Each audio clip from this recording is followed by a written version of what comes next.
Olá, amigos, amigas, colegas de profissão. Vocês são sempre muito bem-vindos. Mais uma live. Essa é a live de número 30.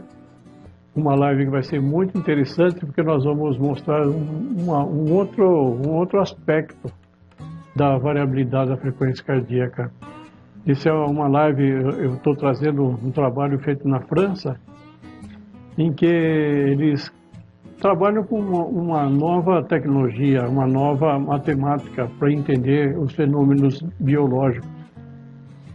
Então, de acordo com esse trabalho, esses comportamentos fisiológicos nossos, que são muito complexos. E como todo sistema complexo, a solução não é simples. Por exemplo, a respiração, frequência cardíaca, a parte de hormônios, são sistemas complexos que nós temos no corpo que podem ou não estarem trabalhando de uma forma coesa no mesmo momento, né? Então eles trazem um trabalho baseado na entropia. O conceito de entropia é muito interessante. A entropia como conceito, não esse trabalho específico, mas o conceito de entropia. Ela é uma função matemática que ela mede a desorganização de um sistema. Então vamos imaginar assim, se eu coloco aqui na sala, por exemplo, uma gota de essência num canto, a tendência é que eu, do lado contrário da sala, comece a sentir esse perfume. Porque as moléculas tendem a se separarem e ocupar todo o ambiente. Então essa expansão que se chama uma desorganização, que antes o líquido estava organizado, de repente ele se expande e se desorganiza. E essa entropia é vista também na física, num fenômeno muito interessante que é o Big Bang. Inicialmente tem aquilo que se chama de singularidade. Essa singularidade é quando todo o universo, pela teoria do Big Bang, né, estava contido numa partícula menor do que um próton, quer dizer, subatômica. E de repente essa partícula, por algum motivo, ela começou a se expandir para formar um universo. Essa formação do universo se dá através da entropia. Então são vários fenômenos que ocorrem favorecendo em que haja a expansão do universo. E essa entropia que ele traz aqui no trabalho, eu acessei uma tese de doutorado lá da USP, em que o doutor, né, ele usa esse conceito de entropia em sistemas biológicos, em sistemas da medicina, para entender como que esses efeitos fisiológicos eles podem se interagir. Então esse trabalho fala exatamente sobre isso.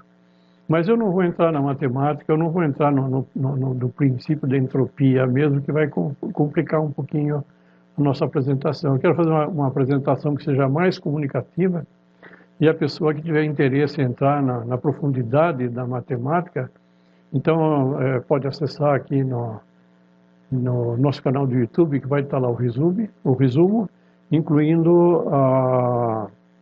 o link para vocês baixarem o PDF. Muito bem.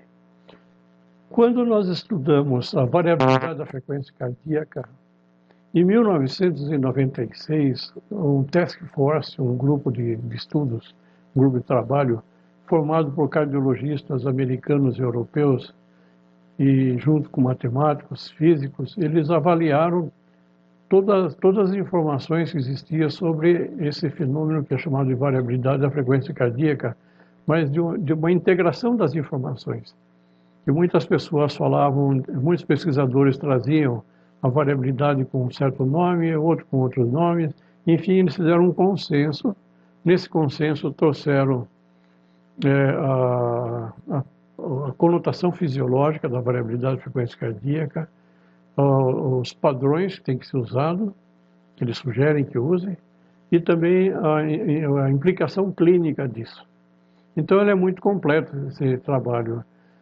E de lá para cá, então houve uma convergência dos termos, por exemplo, HRV, que é Heart Rate Variability, ou seja, a variabilidade da frequência cardíaca, e todos os termos derivados disso, então, estão padronizados. E quando você vê esse documento, chamado, tem na revista Cardiology, 1996, quando você vê sobre a parte das análises que eles fazem, como analisar a variabilidade, eles trazem 3 séries, ou 3 modos de você fazer essas análises. Uma chamada no tempo, na frequência, e outro não linear. São os métodos não lineares.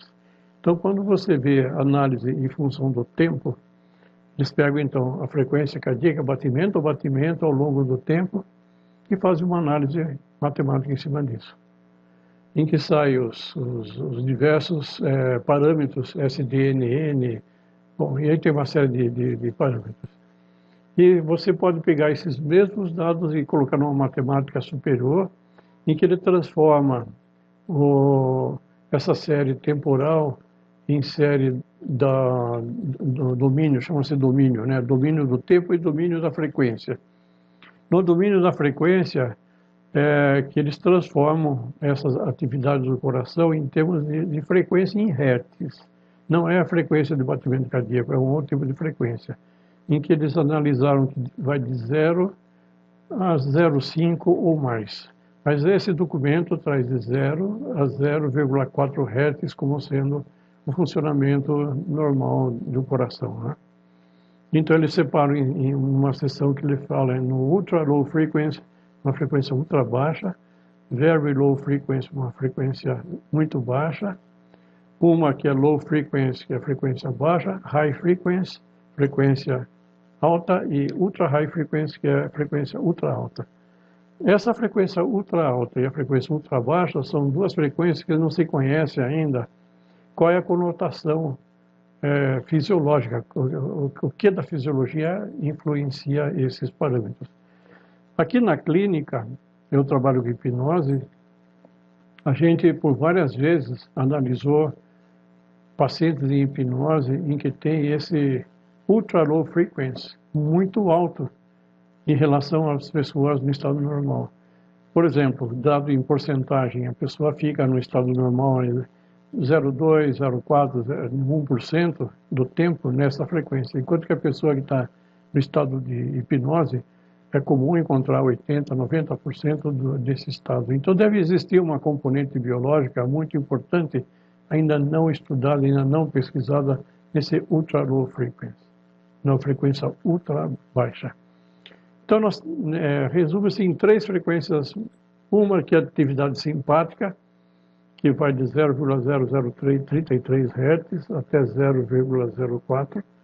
A outra de 0,04 a 0,15 e o de 0,15 a 0,4 Hz. Então, são 3 bandas muito clássicas. Nesta banda, na frequência muito baixa, é a atividade simpática. Nessa high frequency, atividade parasimpática, que é a atividade do nervo vago. Eu falo sempre para vocês sobre o nervo vago. Então, o nervo vago, ele trabalha nessa frequência de 0,15 a 0,4 Hz. E tem uma frequência intermediária, em que existe a atividade dos dois, tanto do simpático quanto do parasimpático. Muito bem. Então, eu falei para vocês que existe a série, né? O domínio do tempo, em que eu estudo a frequência cardíaca em função do tempo. Existe a outra que é em função da frequência. E uma terceira que é o chamado de não linear. Então, essa análise de entropia está nesse domínio não linear. Ou seja, não é nem a primeira nem a segunda possibilidade.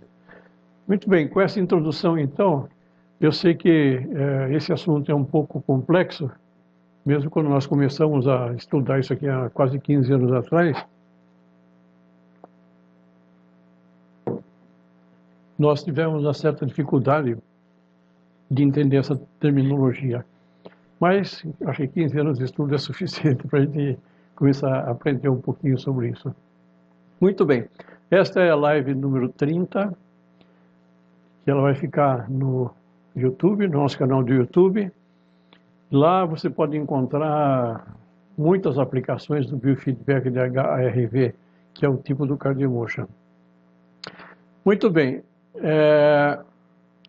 O tema hoje, então, é entropia na dinâmica da frequência cardíaca, reflete como o treinamento do biofeedback de HRV melhora a complexidade neurovisceral durante interações de estresse-cognição. Explicando rapidamente aqui, então, ele analisa, então, na forma da entropia, né, e ele mede, então, como é que essa dinâmica da frequência cardíaca, visto através de um treinamento do biofeedback, como é que ele pode melhorar um sistema bastante complexo, que a gente chama de neurovisceral, ou seja, como é que o nosso sistema nervoso e os nossos sistemas viscerais, eles interagem. E isso é feito através de estímulos da pessoa em repouso e a pessoa sob estresse. E ele consegue, então, identificar a pessoa em repouso antes de fazer o treinamento de biofeedback e depois submetido a trabalhos estressantes, que nós vamos descrever isso aqui. Então, a utilidade do biofeedback para a redução de estresse, ele é conhecido há muito tempo, mas não através da ótica da entropia, da entropia dessa dinâmica. Bom, esse trabalho foi feito por uma série de pesquisadores, claro, e a principal é uma Veronique Deschaux-Arsac, acho que é isso. Entropy in Heart Rate Dynamics reflects how HRV biofeedback training improves neurovisceral complexity during stress cognition interactions. Foi publicado no jornal chamado Entropia, do ano 2020, então ele é bastante novo. Foi feito na Universidade de Bordeaux, na França. Muito bem, então eu vou começar pelo resumo. E lembrando que eu estou lendo aqui na tela o artigo, para não deixar passar fatos importantes desse artigo, né? Informações importantes. Então, eu estou sempre olhando lá, olhando aqui, olhando lá. Bom, eu vou ler, então, um resumo. Apesar do atrativo considerável, ou seja, a variabilidade da frequência cardíaca está cada vez mais atrativa, né? A crescente valorização da complexidade dos sinais biológicos reflete a complexidade dos sistemas e precisa de um apoio adicional, porque os sistemas são tão complexos que para que os sinais biológicos sejam valorizados como eles precisam ser valorizados, é necessário ter um apoio mais complexo da matemática. Uma rede coordenada dinamicamente de integração neurovisceral foi descrita que liga circuitos inibitórios pré-frontal subcorticais à variabilidade da frequência cardíaca mediada pelo nervo vago. Então vamos lá. Tem um trabalho de Tyler em que mostra essa integração neurovisceral. Como o sistema nervoso ele interage através das vísceras, o coração, entre eles, e também das estruturas cerebrais. Então ele traz aqui o córtex pré-frontal junto com o subcortical e a variabilidade da frequência cardíaca. Então, se a gente voltar aos princípios, nós temos então a parte cognitiva nossa que está na neocórtex, a parte emocional que está no nível mais baixo, que é a parte do sistema límbico, e é onde faz o controle da frequência cardíaca, que é o tronco cerebral do sistema reptiliano. Então, aqui também dá para ser utilizado o conceito do cérebro triuno, né, de Paul MacLean, que você tem o cérebro mais antigo, o cérebro reptiliano, ele se desenvolvendo para o cérebro límbico, que os animais têm, a parte emocional, cujo um dos principais centros neurais aqui é a amígdala, que a gente fala sempre nos nossos cursos, a amígdala do hipocampo. E, por fim, a neocórtex, que é a nossa parte cognitiva que nos distingue dos animais. Então, são essas três unidades do mesmo cérebro com 3 funcionalidades muito claras. E esse trabalho fala exatamente isso, que existe uma rede coordenada de uma forma dinâmica, de a integração neurovisceral, que liga esses 3 circuitos. O circuito pré-frontal, que é exatamente aqui na córtex pré-frontal, subcortical, se eu colocar uma seta no meu olho e uma no ouvido, na hora que elas se encontram, lá está a amígdala. Então, seria uma parte mais interna do cérebro. E a variabilidade da frequência cardíaca, que quem comanda a variabilidade da frequência cardíaca, em última análise, é o sistema nervoso autônomo. E quem media a variabilidade é o nervo vago. A gente tem falado muito sobre a importância do nervo vago na parte das emoções, na parte do equilíbrio emocional, fisiológico, cognitivo e assim vai. Continuando, o estresse crônico é conhecido por alterar as interações da rede, dessa rede neurovisceral, prejudicando a conectividade funcional da amígdala, ou seja, o estresse crônico, ele atrapalha o funcionamento da amígdala. Como é que seria isso? Nós temos um sistema neural que liga a córtex pré-frontal com a amígdala. Então, nós temos um controle inibitório sobre as emoções. Então, eu consigo controlar minhas emoções, mas quando eu perco esse controle inibitório e quem assume todo o comando é a amígdala, ela é responsável pela nossa sobrevivência. Então, a gente literalmente se transforma num bicho. E a hora que você perde a razão a razão está aqui e a emoção está lá. Então, a pessoa perde a razão e pode cometer coisas incrivelmente que ela jamais cometeria, né? Através das emoções desequilibradas. Por isso que esses circuitos inibitórios entre a córtex pré-frontal e o subcortical são extremamente importantes, né? E o estresse crônico é conhecido por alterar essas interações. Então, quando a pessoa está muito estressada e vê um estresse muito intenso, pode acontecer aquilo que se chama de sequestro da amígdala, né? Que é exatamente quando a amígdala assume o controle de todo o teu comportamento. Isso é muito sério, né? E o treinamento de biofeedback de HRV, que é o tipo CardioMotion, pode neutralizar os efeitos do estresse. Então fica bastante claro da importância do treinamento com o biofeedback, com o CardioMotion. Objetivo: nós fizemos a hipótese do grande valor de uma abordagem de sinais biológicas baseada em entropia batimento a batimento para ilustrar como o treinamento do biofeedback de HRV restaura a complexidade neurovisceral, o que deve ser refletido na complexidade do sinal. Ou seja, o que eles falam aqui é que essa abordagem de analisar esses fenômenos, esses sinais biológicos, segundo essa técnica da entropia, é muito importante para demonstrar como o treinamento de biofeedback de HRV restaura essa complexidade desse sistema neurovisceral. E quando você modula esse sistema, deve haver uma mudança no sinal que é medido, né, na complexidade do sinal. O método: eles pegaram 13 participantes moderadamente estressados. Eram pessoas que trabalhavam lá na universidade, que eles estavam estressados na parte mais administrativa, estavam moderadamente estressados. Eles fizeram medição do tônus vagal e dos índices psicológicos, com ansiedade de estado, carga de trabalho cognitivo, escala de estresse percebidos, antes e depois de 5 semanas de treinamento diário. Então, o que eles fizeram? Fizeram um treinamento de 5 semanas.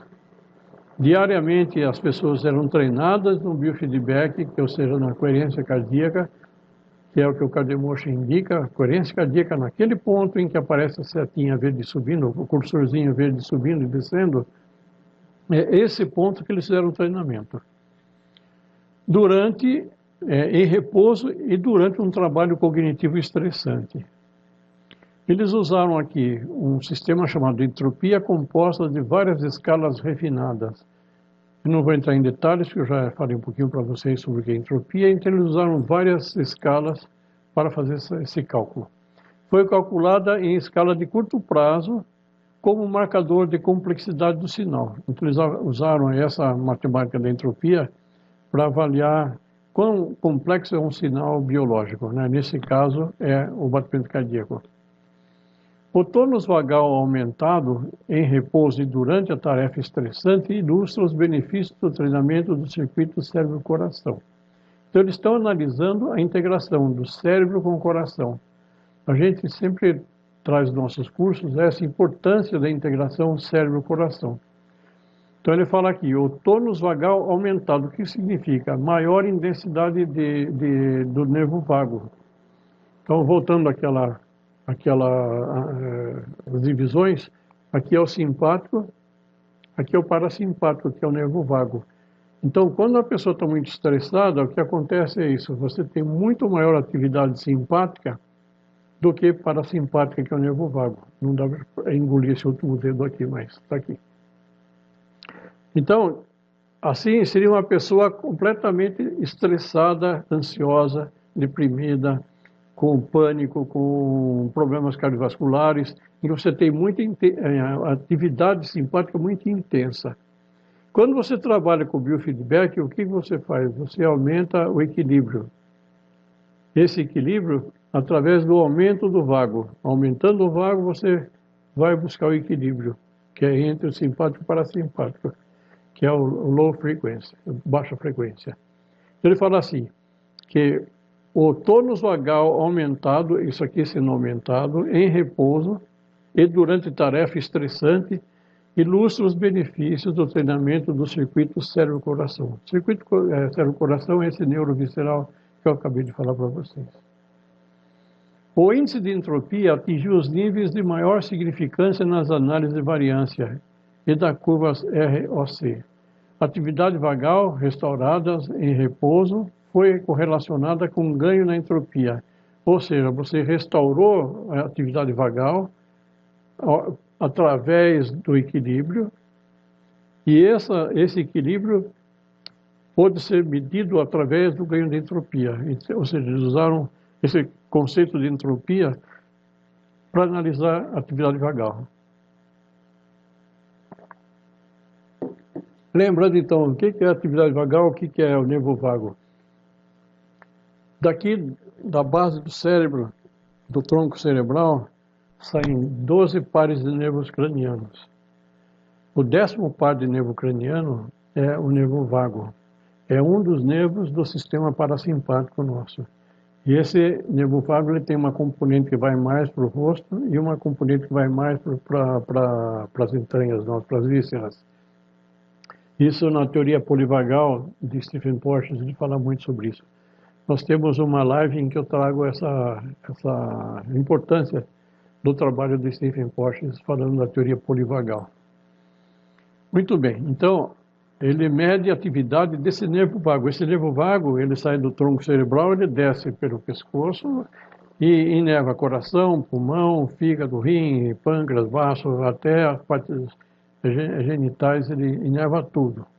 E ele é extremamente importante no equilíbrio da saúde da pessoa. Conclusão, concluímos que o treinamento com o biofeedback de HRV é eficiente na restauração da complexidade neurovisceral saudável. Ou seja, o biofeedback ele realmente restaura a saúde neurovisceral, que é coração, cérebro. O que reflete na complexidade do sinal de HRV. Então, toda essa parte de entropia que estão usando é exatamente para medir esses sinais. Os próprios mecanismos envolvidos na complexidade do sistema permanecem a serem elucidados. Ou seja, ainda eles não conseguiram entender exatamente qual é o mecanismo, porque o mecanismo é muito complexo. A gente sabe que existem 4 mecanismos já identificados quando você usa o biofeedback tipo Cardiomotion, e esses mecanismos são extremamente importantes. que é o barorreflexo, que é a aferência vagal, que é a parte do eixo anti-inflamatório e, do fim, da conectividade cerebral. Esse aqui está relacionado com a conectividade cerebral, nesse eixo aqui. Bom, vamos lá, vamos continuar então. Os próprios mecanismos envolvidos na complexidade do sistema permanecem a ser elucidados, apesar de abundante literatura existente sobre o papel desempenhado pela amígdala nas interconexões cerebrais. Lembrando que a amígdala aqui é o corpo amigdaloide, tecnicamente chamado de corpo amigdaloide e amigavelmente chamado de amígdala, que é a amígdala do hipocampo. Nós temos o hipocampo aqui atrás e na frente do hipocampo tem um núcleo que é a amígdala. Ele é bilateral dos dois lados, né? Tem uma amígdala do lado direito e uma esquerda. E elas estão envolvidas principalmente no controle emocional. Quando a amígdala está hiperreativa, ela está reagindo de uma forma anormal, muito acelerada, muito louca, muito loucona, né? A pessoa tem ansiedade, tem estresse, tem pânico, tem depressão, tem um monte de outras coisas.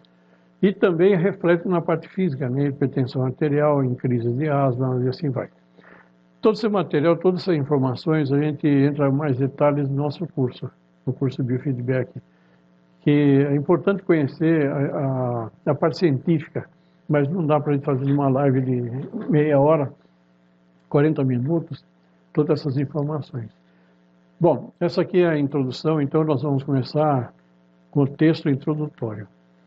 Embora tenha se tornado cada vez mais evidente que os sistemas fisiológicos são complexos, no sentido de que muitos componentes interdependentes interagem em diferentes níveis hierárquicos e operam simultaneamente em diferentes escalas de tempo. Não pode haver quantificação direta da complexidade nos sistemas vivos. Ele está falando aqui o seguinte: nós temos diversos sistemas.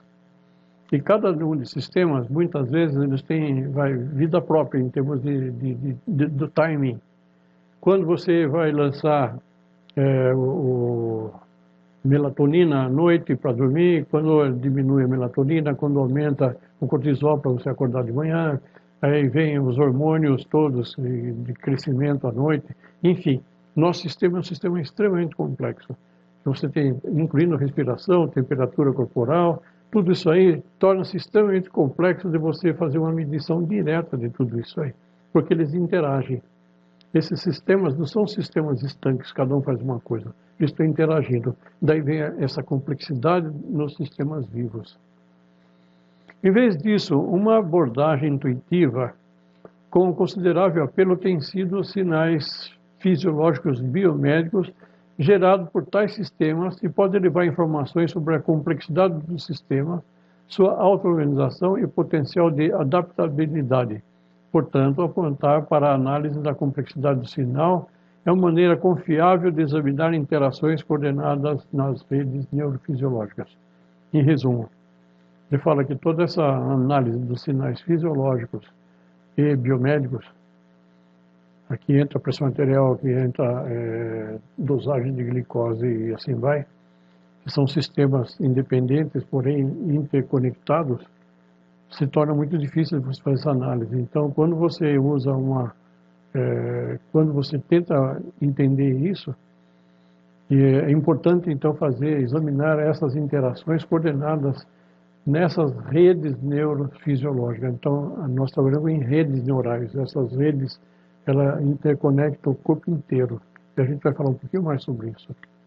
O conhecimento prévio da organização do sistema pode permitir antecipar, em certa medida, as respostas dos sistemas através de uma organização dinâmica. Essa organização dinâmica significa que ela está o tempo inteiro alterando, não é estática, não fica parado. Está sempre se organizando, sempre modulando, sempre se mexendo, né? Bem como a adaptação a longo prazo, são as adaptações persistentes. Assim, em condições controladas, o comportamento lógico esperado do sistema deve ajudar no fortalecimento do vínculo entre a complexidade do sistema. Bom, eu vou falar um pouquinho essa parte que é muito Então ele fala que a mudança dessa complexidade de sinais deve refletir a conexão entre os níveis neurofisiológicos, ou seja, a interconectividade. Nós temos uma live somente falando sobre a interconectividade de núcleos cerebrais. Quando você está no estado de coerência cardíaca, no estado de ressonância cardiovascular, quando você entra na bolinha, no cursor verde do cardiomotion que sobe e desce, que você tem aquelas ondas sinusais, é exatamente esse ponto que ele está falando aqui, em que existe a interconectividade nos níveis neurofisiológicos. E esse trabalho que nós fizemos numa das lives, não sei se é número 5, mas mostra que aproximadamente, ou exatamente 34 centros neurais, eles se integram durante esse processo. Então, o Cardiomotion é uma ferramenta extremamente importante para a pessoa buscar a autorregulação desses níveis neurofisiológicos. Continuando, sabe-se há anos que o cérebro e o coração exibem interações permanentes, de cima para baixo, ou seja, que eles falam na neurociência top-down, dos centros superiores para os centros inferiores, mas também down-top, inverso, de baixo para cima, e é através desse nervo vago. Esse nervo vago, então, ele tanto é eferente quanto é aferente. A aferente leva informações do coração, do cérebro, quanto eferente do cérebro do coração. Eu falo que sabe-se que há anos o coração e o cérebro exibem interações permanentes, top-down, down-top, e que são críticas muito além da saúde cardiovascular. Então as pessoas pensam que o Cardiomotion é só para a saúde cardiovascular, não. Eu falo que além da saúde cardiovascular, também para a regulação comportamentais, cognitivos e emocionais. É exatamente isso que a gente faz aqui na clínica. Nós trabalhamos a nível emocional, cognitivo, para que haja uma regulação no comportamento. Como elo entre esses dois órgãos, entre o cérebro e o coração, uma rede flexível de estruturas neurais tem sido amplamente descrita. Por que flexível? Porque é dinâmica, não é estática. Ela tem que ser flexível. É organizada dinamicamente em resposta a uma variedade de estímulos internos e externos. Então, os estímulos externos e os estímulos internos, elas mexem com as nossas estruturas. E essas estruturas neurais têm que ser flexíveis para poder aceitar isso. Se não existe flexibilidade, a pessoa trava. Vamos falar grosso modo isso. Esse sistema complexo é bem incorporado no modelo conceitual da integração neurovisceral. Esse modelo da integração neurovisceral, se eu não me engano, é de 2007. A partir de 2007 para cá, a gente ouve falar muito dessa integração neurovisceral, no qual os circuitos inibitórios pré-frontal e subcortical, que é o emocional, estão criticamente envolvidos na autorregulação. Estão ligados no coração através do nervo vago. Mais uma vez aparece o nervo vago.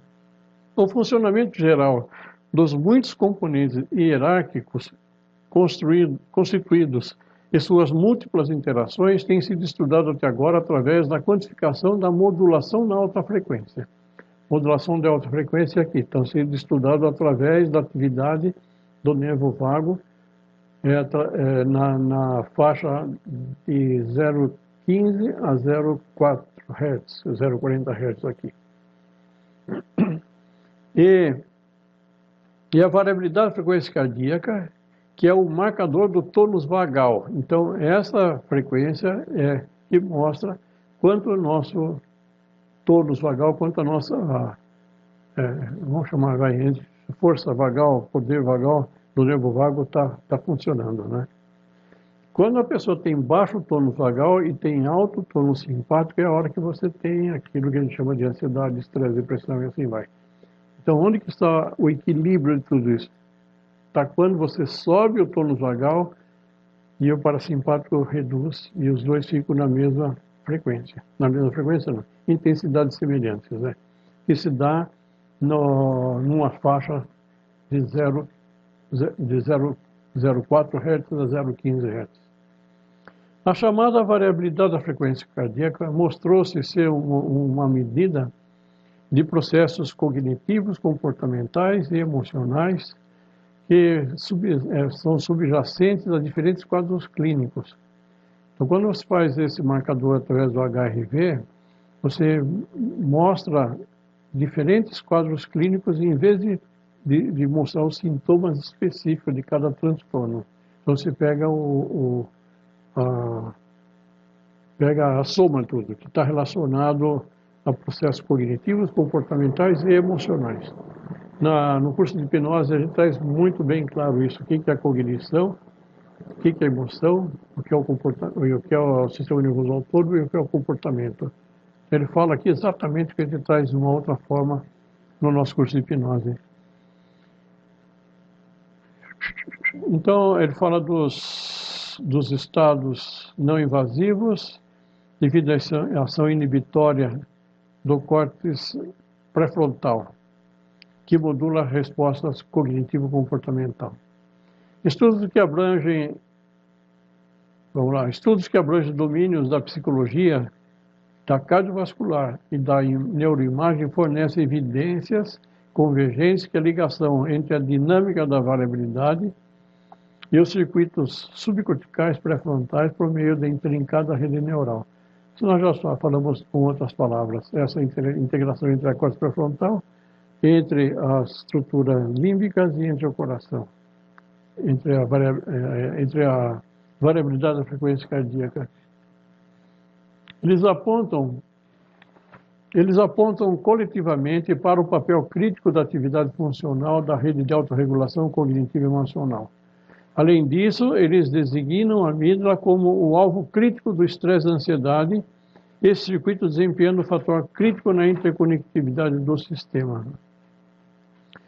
Como uma clara ilustração da interconectividade dependente da amígdala, mapas estatísticos de covariância estrutural na neuroimagem confirma que as interconexões da amígdala abrangem blá, blá, blá. Bom, então, o que ele fala aqui é o seguinte, que existe então, essa interconexão em que a amígdala ela é muito importante em toda essa conexão que fala do cortical e do subcortical, ou seja, da razão e da emoção. Então, essas interconexões com a amígdala. A conectividade funcional da amígdala é necessária para uma coordenação dinâmica dentro da rede autônoma central. Ou seja, a amígdala é uma peça-chave dentro dessa conectividade. Quando a amígdala está desfuncional, toda essa rede torna-se desfuncional. A interrupção induzida pelo estresse nessa conexão, movida pela amígdala, é claramente refletida nos sinais de saída do HRV. Ou seja, quando a nossa amígdala ela atrapalha essa conexão, isso é muito bem mostrado através dos sinais do biofeedback, né? Bom, eu vou passar mais rapidamente aqui, porque tem muita coisa, senão a gente não termina nunca.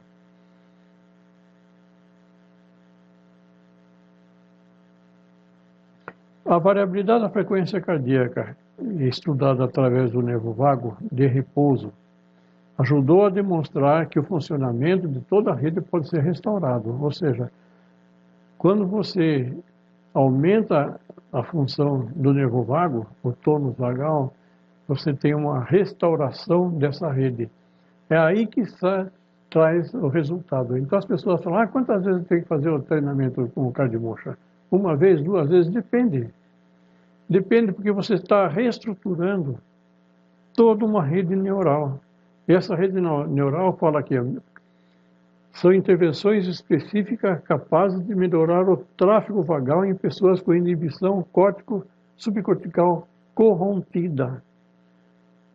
O que significa essa rede corrompida? Que você não está tendo uma performance adequada entre a cognição, a emoção e o comportamento.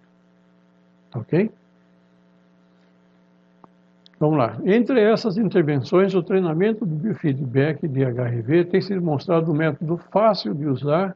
Sim, ele é muito fácil e confiável. Totalmente confiável, não tem efeito colateral, não tem nenhum problema colateral.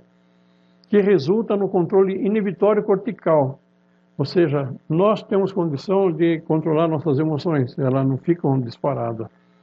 O que é benéfico para indivíduos estressados crônicos.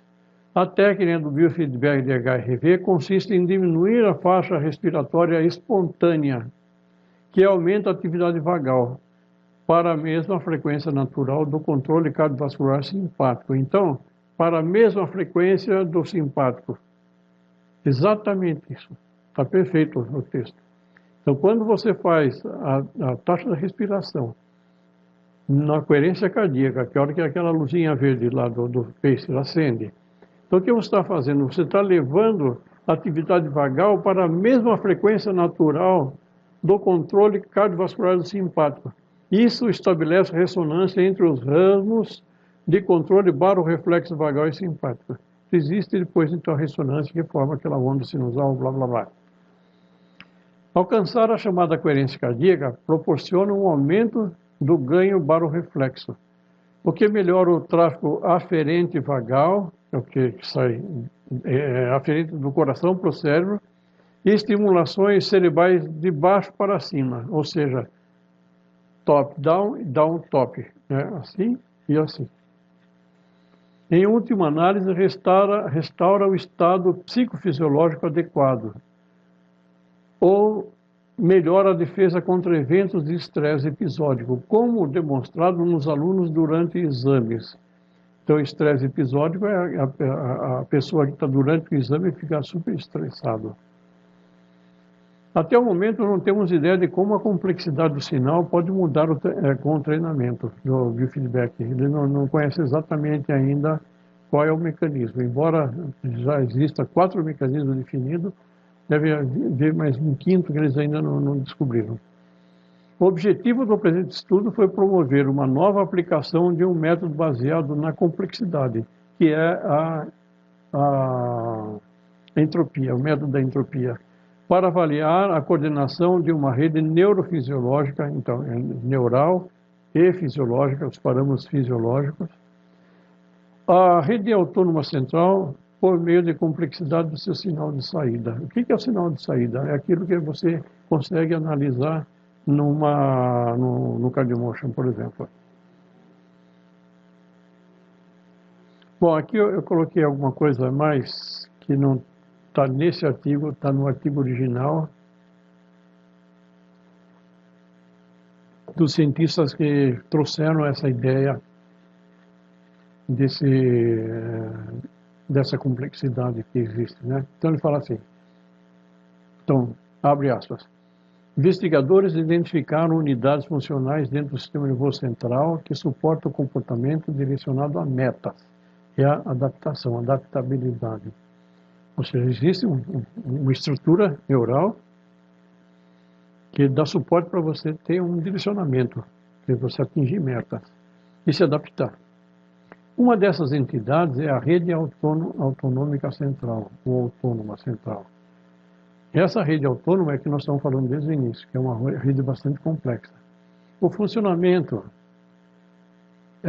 desta rede está integrada, é uma rede integrada, componente de um sistema de regulação interna, que regula nosso sistema neurovisceral, através do cérebro, que controla as respostas visceromotoras, endócrinas e comportamento, ou seja, visceromotoras, que é o funcionamento do coração, entre outros órgãos, neuroendócrinas, que são o sistema endócrino nosso, o sistema dos hormônios, e o comportamento, como é que as pessoas se comportam. Então, existe essa rede que controla tudo isso. Então, não é o acaso que as coisas acontecem através de uma rede integrada, que são críticas para o comportamento direcionados a objetivos, adaptabilidade e saúde. Por que adaptabilidade? Porque o estresse, por exemplo, é uma falta de adaptação. A pessoa não consegue se adaptar a uma nova situação, então gera estresse. Ele está falando aqui dessa adaptação. Isso chama-se resiliência, a pessoa consegue se adaptar. Estruturalmente, a rede autônoma central inclui o giro... Agora ela vai falar cada uma dessas partes que tem essa rede autônoma central. Eu não vou parar nisso, porque vai ser muita coisa, mas eu vou ler rapidamente aqui. Nisso, se vocês quiserem ver mais detalhes, tem uma live que só fala sobre isso. Estruturalmente, a rede autônoma central inclui giro do cíngulo anterior, a ínsula, córtex pré-frontal, óbito frontal, que está bem em cima do olho, ventro medial, que está logo do lado do olho, o núcleo central da amígdala. Então, a amígdala é composta por 12 subunidades, é a subunidade central, que faz parte de todo esse sistema, e a amígdala está conectada a diversos órgãos.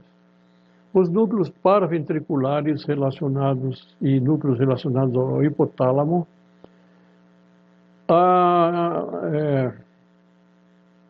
lembrando que o hipotálamo está relacionado a glândulas, né? A substância cinzenta periaquedutal, o núcleo parabraquial, o núcleo do trato solitário, o núcleo ambíguo, a medula ventromedial e ventrolateral e o campo tegumentar medular. Ou seja, essa integração é que se consegue através do treinamento com biofeedback, tipo cardiomotion. Esses componentes são reciprocamente interconectados, então um se liga ao outro, são todos interconectados, de tal forma que as informações fluem bidirecionalmente entre níveis mais baixos e mais altos do sistema nervoso autônomo. Então, o sistema nervoso autônomo faz parte de tudo isso aí, ou seja, existe uma complexidade muito grande. Por isso, a entropia multiscala composta refinada, que é um método de análise de sinais complexos, como os ritmos fisiológicos, foram utilizados para fazer essas avaliações. Bom, temos a hipótese de que a melhor defesa do estresse associada à maior complexidade do sinal poderia refletir uma melhor coordenação neurovisceral, ou seja, essa melhora da coordenação neurovisceral se dá através do treinamento biofeedback de HGV. Tipo cardiomotion. Então, quando você usa o treinamento do biofeedback cardiomotion, você tem melhor defesa ao estresse, porque você melhora todo esse complexo que a gente acabou de ver agora, essa interconexão. Eu sei que essa parte é extremamente complicada, mas mesmo nós que damos curso sobre neurociência, às vezes tem muitos termos que não é no dia a dia que a gente está usando, mas é bastante complexo, mas muito importante, muito importante. Nós passamos alguma desse panorama, algum desse panorama, no nosso curso de biofeedback, em que nós mostramos toda a cascata, como é que funciona até chegar no coração e do coração até o cérebro. Grupo experimental. O grupo experimental é o grupo que fez treinamento com biofeedback. Foram 13 participantes saudáveis, 8 homens e 5 mulheres, de idade de 42 anos, mais ou menos 15. Eles estavam um pouco estressados, com dificuldade de equilibrar o trabalho, família e estilo de vida. Não estavam extremamente estressados, com burnout e nada disso. Eles estavam estressados. O que eles trazem aqui é medianamente estressados. O grupo controle são 6 pessoas sem restrição, 4 homens e 2 mulheres de idade semelhante. Nenhum dos participantes estava recebendo tratamento médico antes de iniciarem o trabalho. Eles eram obrigados a abastecer-se de alimentos ou bebidas por 2 horas antes do procedimento de treinamento de biofeedback. Por quê? Eles queriam uma análise muito rigorosa. Então, se a pessoa toma café, tem cafeína, toma Coca-Cola também, enfim, para tirar efeito de medicamentos, tirar efeito de alimentos, de energéticos, seja o que for, então eles pediram para as pessoas não usarem nada antes do procedimento. Bom, agora é o protocolo. Todo mundo me pergunta sobre o protocolo. É a pergunta que mais aparece nos nossos cursos sobre protocolo. Nós trazemos no nosso curso um protocolo básico. Esse protocolo básico tem toda a conexão com o protocolo de Lehrer, com pequenas diferenças, mas a pergunta é assim: quantas sessões eu preciso fazer para o meu paciente? Qual é o tempo de cada sessão? Aí a resposta depende de como está seu paciente. Quanto tempo vai demorar para uma pessoa nadar? Não sei. Pode ser que ela demore 2, 3 horas de treino, ela já consiga nadar. Outras têm limitações físicas, não conseguem em 10, 15, 20 horas. Quanto tempo demora para a pessoa ficar boa para incestar no basquete? Depende. depende da habilidade dela, depende da coordenação motora, depende de um monte de coisa. E aqui a mesma coisa, quanto tempo demora para a pessoa receber alta num tratamento com biofeedback? Depende de quanto a pessoa, depende da patologia. Nesse caso, eles estabeleceram, vamos fazer 2 sequências de 10 minutos. Daí, primeiro eles entram numa condição de repouso, fazem os 10 minutos de treinamento, eles param entre uma sequência e outra. Aqui, no intervalo entre a primeira sequência e a segunda sequência, eles simplesmente respondem questionários psicológicos. E aqui eles começam a fazer o treinamento de estresse em cima, a ativação do estresse. Ele vai ver logo abaixo. Quando estão em condição de repouso, antes de começar, condição de repouso, primeiro o treinamento, depois eles preenchem o questionário, fazem treinamento e daí estão liberados, né? Na segunda sequência de 10 minutos, a primeira sequência eles fazem, na segunda, então eles estão participando de tarefas cognitivas, fazendo treinamento, mas em tarefas cognitivas, medindo a variabilidade. Os participantes realizaram tarefas cognitivas em um ambiente estressante, controlados, responderam 31 perguntas exibidas numa tela de computador que precisavam do processamento mental da lógica, memorização e cálculo em uma proporção equilibrada. Os estressores adicionais, tempo de resposta predeterminado, feedback visuais para respostas falsas e um público atento e avaliativo, são 2 pessoas próximas ao participante tomando nota. Isso é muito parecido com aquele Triple Stress Test em que a pessoa fica sendo avaliada com testemunhas. E isso leva a pessoa a um estresse muito grande. Procedimento de treinamento. Lá em cima foi o quê? Foi o protocolo experimental, agora é o procedimento de treinamento. O treinamento do biofeedback foram feitos por 5 semanas, por períodos de 5 minutos 2 vezes. Então eles faziam 10 minutos de treinamento por dia. 5 vezes de manhã, 5 vezes à noite.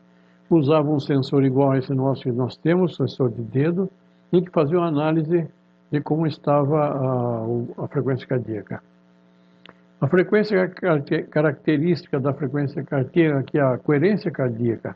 Então eles tinham que entrar em coerência cardíaca e fazer o treinamento. Daí eles usaram testes psicológicos, inventário de ansiedade, traço e de estado, que é de Spielberg, sentimentos subjetivos de apreensão, tensão, nervosismo e preocupação. Outro teste psicológico foi o índice de carga de tarefas da NASA TLX, para avaliar a carga de trabalho cognitivo.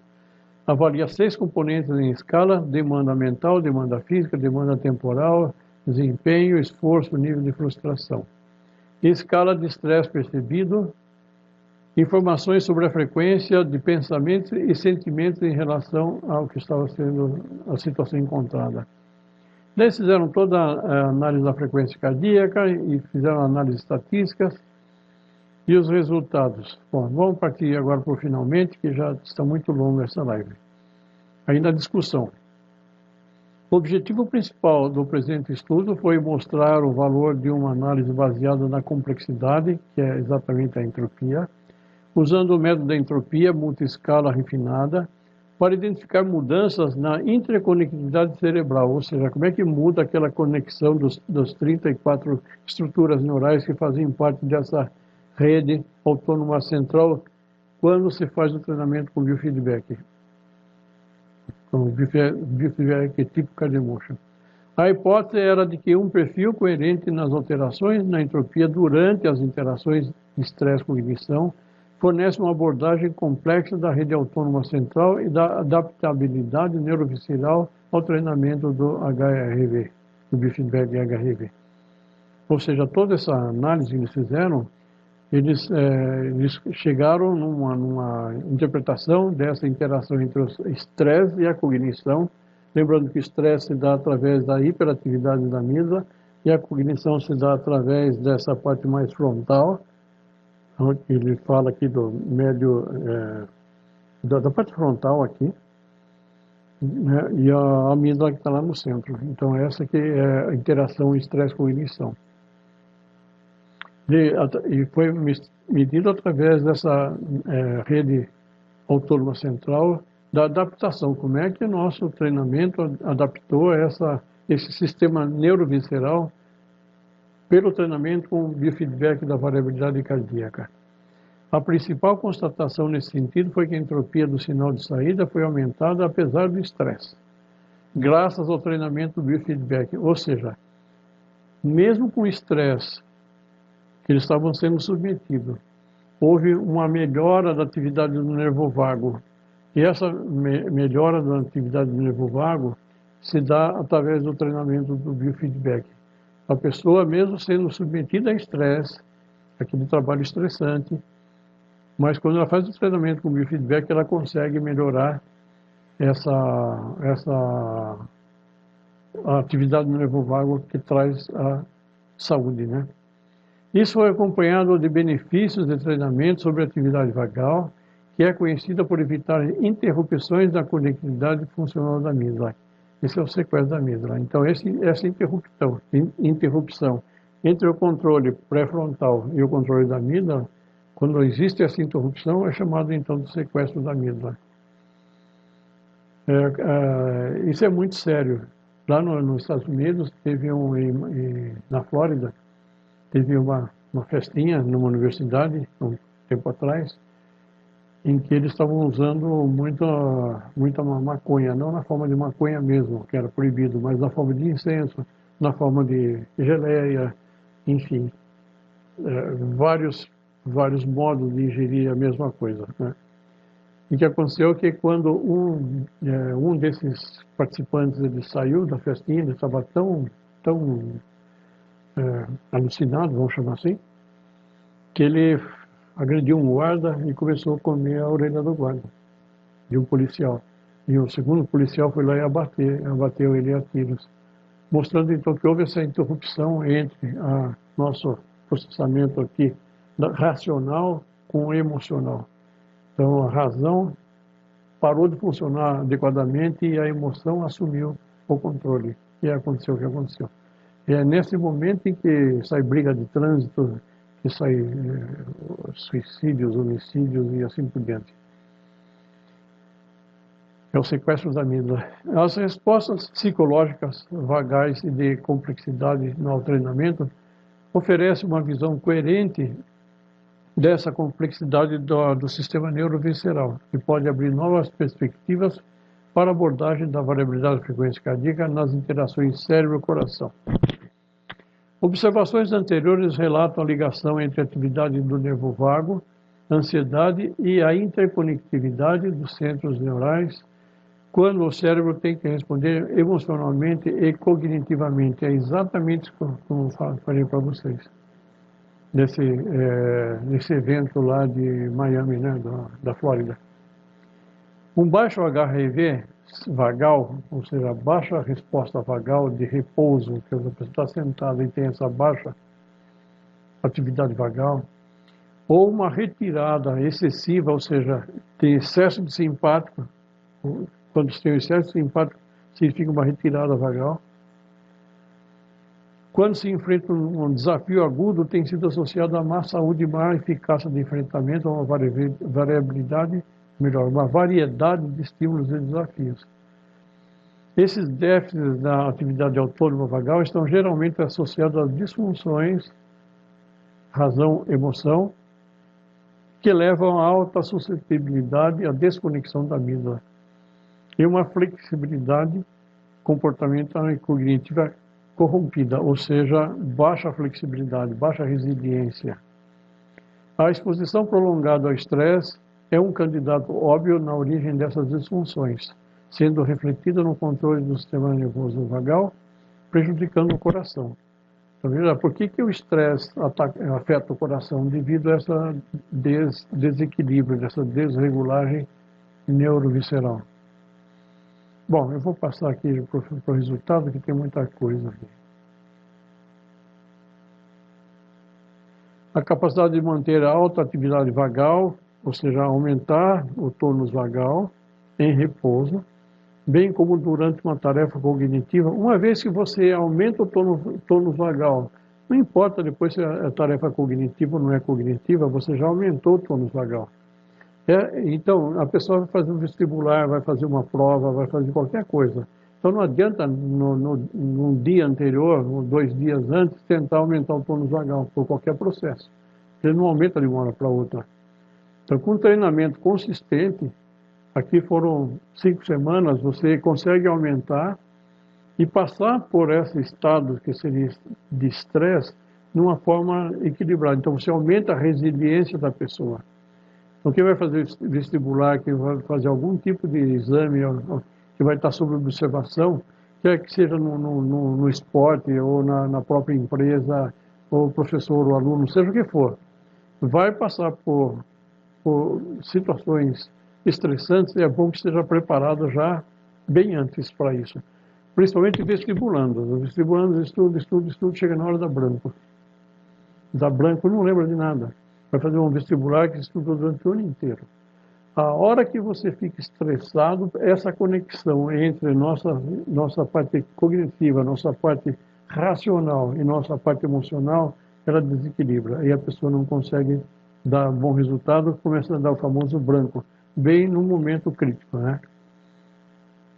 Então, e a capacidade de manter essa alta atividade vagal, bem como durante a tarefa cognitiva, pode estar em repouso ou em funções racionais, da racionalização mental, tarefas mentais, é fundamental na defesa do estresse. E tem se mostrado um pré-requisito para preservar a inibição da razão com a emoção.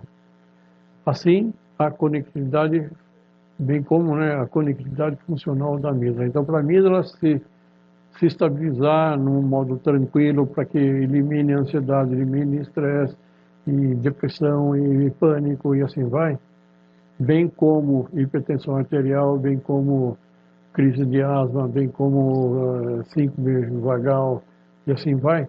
Então é importante que essa amígdala fique funcionalmente estável. Resumindo, os resultados sugerem que uma abordagem baseada nessa complexidade de séries temporal entre batimentos cardíacos durante a interação da cognição e estresse é útil na compreensão das mudanças da complexidade de um intrincado circuito neurovisceral central autônomo. Então nós temos o sistema neurovisceral central e o sistema autônomo que está trabalhando com isso. Embora o conhecimento avançado sobre o papel da amígdala tenha sido recentemente fornecida, uma limitação óbvia no presente estudo é a ausência de métricas relativas à conexão funcional da amígdala, ou evidências diretas da mudança da complexidade das redes cerebrais. Enfim, então, ele fala que hoje não existe um modo de você medir exatamente a funcionalidade da amígdala, segundo esse estudo de 2020. Né? Mas que seria importante ter isso para pudesse fazer uma medição exatamente de como a amígdala está funcionando, de uma forma direta. É feito através de uma forma indireta. Enfim, esse é o trabalho que eu queria mostrar para vocês hoje, essa live 30, falando sobre a entropia na dinâmica da frequência cardíaca, que reflete como o treinamento do feedback melhora a complexidade neurovisceral durante interações de estresse e cognição. Então é uma live bastante importante, eu sei que é uma live muito complexa, porque tem muitos termos que quem não está acostumado já é difícil de entender, quem não está acostumado então é mais difícil ainda. Então aqui nessa live eles trouxeram uma nova abordagem, que eles trazem uma entropia, para analisar a dinâmica da frequência cardíaca, como é que a frequência cardíaca aumenta ou diminui, e como essa frequência ela é refletida através do treinamento do biofeedback. Quando eu faço treinamento do biofeedback, eu atuo nessa frequência cardíaca de uma forma dinâmica. E essa entropia faz essa análise, né? E como o biofeedback melhora essa atividade do sistema neurovisceral. Eu mostrei para vocês aí dos diversos centros neuroviscerais que estão atuando em conjunto, que é a interconectividade cerebral. São 34 centros neurais que estão trabalhando além do coração, durante a interação estresse-cognição. Ou seja, estresse é uma atuação sobre a amígdala e cognição uma atuação da córtex pré-frontal. Então, como é que essa complexidade ela varia durante durante o treinamento do biofeedback? Bom, pessoal, mais uma vez obrigado pela atenção. Essa foi a live número 30. Se vocês tiverem interesse em conhecer mais sobre esse maravilhoso mundo do biofeedback da HRV, em que nós estamos já há 11 anos com o CardioMotion. Estamos estudando há 15 e 11 anos com ele, com o CardioMotion desenvolvido. Nós fizemos lá no Centro de Inovação da USP. Nós temos o selo chamado Empresa com DNA USP. Se vocês tiverem mais interesse no assunto, vocês podem encontrar aí na internet ou entrar em contato com a gente. Nós temos cursos específicos sobre biofeedback. Ok, pessoal, muito obrigado, uma boa semana e até mais.